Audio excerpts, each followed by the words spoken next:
So welcome to West Africa. I'm going to show you a little bit of West Africa on the base metal potential over there. SAMA Resources, we started in 2009 after that I decided to create this company to go back in Côte d'Ivoire after being the director of operation for Xstrata and Falconbridge in the 90s in this corner of Côte d'Ivoire. Right there, we are 600 kilometers from Abidjan, and we are the corner between Liberia and Guinea, right at this corner there. So what attracted me there at that time was like I mentioned, in the 90s, I was the director of operation for Falconbridge. We discovered 250 million tons of nickel, cobalt, laterite. That was in the 90s. But nickel, cobalt, laterite is one thing, and maybe not the flavor of the month, or maybe not the best at this moment because it's laterite. But when you have nickel laterite, that means that maybe you have the other sequence that's going to come with it, with the potential for the nickel, copper, cobalt, sulfides. What we are looking here, it's similar deposit like the Jinchuan in China or Voisey Bay in Canada, the big discovery done by Robert Friedland in the 90s, and many other examples like Sudbury or Radland in Canada. That's where the real value is. Nickel laterite it's okay, but nickel copper sulfide is the key to a development, and it's a key for nickel, the real nickel market. So I'm gonna go here, just a quick corporate structure here. We have 160 million shares outstanding. We have $3 million in cash, very well positioned. But you will see in the next presentation, we also discovered the graphite project just next to the border with Côte d'Ivoire. And this graphite project was spinning out last year as a new company called SRG Graphite. And now it's $1.70 a share. So we have 40% in SAMA of SRG Graphite, and that alone gave us a valuation of $39 million as far as the potential for treasuries. So we are very well off as far as the money is concerned, and we have a very aggressive exploration program this year. And just lately, maybe some of you are aware, Robert Friedland, which I mentioned, the discoverer of Voisey Bay in Canada in the 1990s, and also the Ogotoygoi copper in Mongolia, and more lately the Platte Reef in South Africa, and copper and zinc in DRC. Very involved in the exploration, very dynamic and very successful explorator, is coming with us with this group called HPX, High Power Exploration, and he's going to invest $30 million in the company starting in April next month with the first $5 million. So we're very pleased to have HPX with us, because that was going to give us access to a technology, which I will explain to you in a minute, and also access to money and a team that will help us to develop further the project. So Côte d'Ivoire has been an evolving country, mostly in gold before. Now, with the base metal and other commodities, it's getting a polymetallic country to be in, very good jurisdiction, and attractive mining code. And obviously, I've been there since the last 20 years, so we have a very strong relationship with the community, and we're very well involved over there. Okay, so this is where we are. 600 kilometers from Abidjan, this is our land package. This is the area where I was the project manager in the 90s for Falconbridge. 250 million tons of nickel laterites here, and some here. And at that time, I knew nickel laterite, it's okay, but we needed to find nickel copper sulfide. So I started looking at that. And when I left Xstrata at the end of 2009, I created SAMA Resources. And I came back directly in Africa, and I took a property here with a partner called SODEMI, which is a government agency in Côte d'Ivoire. They had that little property here. I took a joint venture with them, and we started exploring. First thing we did, we explore around a small little showing called SAMAPLEU, which is the name of the company. Sama mean elephant, Ivory Coast elephant. That's pretty good. So this is the initial showing. We started that. My first hole I drilled there at 90 meters at 0.6% nickel, 0.6% copper, palladium, platinum, rhodium, gold, and silver. Inside that 90 meters, I had 17 meters at 2% nickel and 2% copper, and plus palladium. And I will show you some of the core here. I will pass that through the people here. Take the fast through. Oh, yeah, okay. You continue talking, I'll sell it. All right. This ore is up to 4% nickel, 4% copper. But look at the texture of this ore. It's absolutely pristine texture. Where we are in this area, it's a craton, very old part of the world, 3.4 to 3.6 billion years old craton, very battered, very nice, very old material. But when you look at the material here, it's extremely fresh. That doesn't fit with the 3.6 billion years old environment. What we discovered through the work, and this is all new discovery that we made, it was not discovered before, it was not described before. What we discovered is this material belongs to an injection of a layered complex at the age of 2 billion years old. We did a PhD study, by the way, from one of our geologists on this material. So 2 billion years old intrusion that came up with the material from the mantle inside the craton. So 2 billion years old is exactly the same age as the Bushveld complex in South Africa. Okay? And we also found some massive chromite at surface. We also found all the other elements of the Bushveld on site. So in 2010, we drilled this. We discovered the SAMAPLEU. We discovered the extension. We discovered the mineralization that you have in your hand. And then we started looking at more and more because that was very intriguing. And then we did the airborne EM survey here and we realized we have a huge potential and we started finding more nickel at surface here, and there. I will show you that in a minute. And just keep in mind this property here across the border, that's the next presentation. This is our graphite deposit here after that we have discovered laterites, 27 new nickel laterites at surface. So now this is a new base metal camp in West Africa, 110 kilometers long between this sector here to there.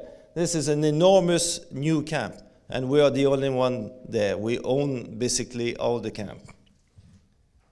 So quickly, I will go quickly because my time is running.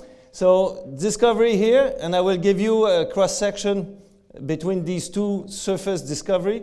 This is the original discovery with the 90 meters I was talking about, from surface. And we discovered, 6 months after that, we discovered this zone. This is 2 kilometers strike length, and this is a feeder zone to the layered complex, and it's joint at the bottom. Just a cross-section from the deposit, the main one. This is the main discovery hole. We have a lenses of massive sulfides here inside the pyroxenite with the disseminated sulfides. This vein has been an accumulation of sulfides at depth that has been repositioned further up. So there's been an accumulation of sulfides at the bottom in order to create that massive sulfides. Right now, we only scratch the tip of the iceberg. We were a small company. We started that with almost no money. Now we are better position and we have a better support. But at that time when we started that, we couldn't go really deep. But all of this is new discovery. Like I said, this is not something we revamped from the 50s or the 60s. This is all new discoveries. Massive sulfides. Look at the contact. This is very sharp contact with the surrounding disseminated sulfides, meaning that this massive sulfide comes from somewhere else and had been intruded. But the beauty is the proportion of mass of the sulfides here between the chalcopyrite, the pyrrhotite, and the pentlandite. It's exactly the same composition as the massive sulfides. So the massive sulfide is an accumulation of the disseminated sulfide in traps and has been pushed back. A cross-section between the two surface discoveries, we intersected 150 meters of mineralization here. We drilled deeper holes to try to see what was at depth. We had to close the hole a little bit terminated short because we owned the rig, but our rig after 600 meters was not turning anymore, so we had to stop. And one of the holes here we stopped with 3.4 meters at 1.12% nickel. So that was very frustrating, and we would have loved to keep going, but the trough is potential for us. I'm just going to go quickly. The plan for us is what we have is a layered intrusion with a pipe-like type of mineralization for the nickel copper. We compare ourselves very well with Jinchuan, Voisey Bay, Eagle Nest. So this is the view of what we have, and this is why Robert Friedland, again, is a discoverer of Voisey Bay. It's a discovery of many other large projects around the world. He saw that, he came with us, we went on site, we spent 7 months doing due diligence on all of everything we have done, and he's signing an agreement with us whereby he's going to spend $30 million in the next few years to discover where are these reservoirs of massive sulfide that I'm talking about. This is the key, is the reservoir. That's what we are looking for. So what we have done in 2013, I flew an airborne EM survey, this one here. You can see all the warm color. All the warm color here is the conductivity that come back from the airborne survey. And this is a compilation. SAMAPLEU, the original discovery, very nice anomaly. And by the way, in any other place in the world, when you have one anomaly like this in your entire project, you're very happy. You go for it and you're very happy and you discover something. We have 27 of those. Okay? Everyone that we tested 6 so far, everyone came back with nickel in it. This one here, same size. We have 2% nickel lenses at surface. And then we push further. This is jungle and mountain area, so it took some time before we reached there. And this is the first discovery in West Africa of nickel copper sulfide at surface. It's not even weathered. It's at surface. You go in the riverbed and you see all the mineralization flashing to you with the pentlandite and the chalcopyrite right at surface. And we have a video on our website where you can see it. It's a first video on the website. You can see it. It's a discovery called SME discovery. So it is here. And every hole that we have drilled here, we intersected nickel. So this is a 6 by 4 kilometers wide anomaly here, where we have nickel at surface, and we still have to explore that. So a couple of weeks ago, we completed the airborne EM survey with Geotech over our remaining properties here, and we're going to have the data in the next few weeks, and we're going to report on that. 13 minutes? OK. OK, ça marche. So the layered complex I was talking about, the intrusion as a feeder zone, and then we have the layered complex himself. That huge 6 by 4 kilometers area I was talking about, this is it. This is the area. Goes from anorthosite to pyroxenite to dunite, and it starts again, sequence on top of each other. This is the discovery at SME at surface with all this mineralization. We intersected 6 meters in one of my big holes, but I was going for that anomaly here. Large conductivity anomaly from the airborne EM survey. And if you look at the chart, this is 10, 20 as far as the gradation. Here we are at 100. But I couldn't reach the place, so now we have to use a technology that will allow us to go deeper. Confirm the targets with the independent group. This is a lens of 2% nickel inside the gabbroic environment. This is right here in the middle of between the two zones. And by the way, this is 30 kilometers strike length. Again, all of this is new discovery. This has never been, 4 years ago, nothing of this was known. This is all new. So what I would like to show you an analogy with the no risk. The biggest discovery made in the 1930s by the Russian, where they started at surface with disseminated sulfide at surface with stringers of massive sulfide. Quite similar to what we have. Imagine we are in the 1930s, we have in exactly the same situation. You're on top of the iceberg, you don't know what is underneath, but you have that, disseminated sulfide and massive sulfides. And what our current window, 400 meters. That's what we see, that's it. But now, what they discovered after that, same thing here, this is where we are. With the technology, they discovered 2 billion tons at 0.8% nickel and 1.4%. This is the biggest discovery of nickel in the world because they have a reservoir there, but 1,200 meters. So that's the model we're going to apply, and this is why Robert Friedland is coming with us, because he strongly believes that the next Voisey Bay is basically in Côte d'Ivoire. So that's what is going to happen this year, we'll hope, and then we're going to spend the money starting next month and doing all the work.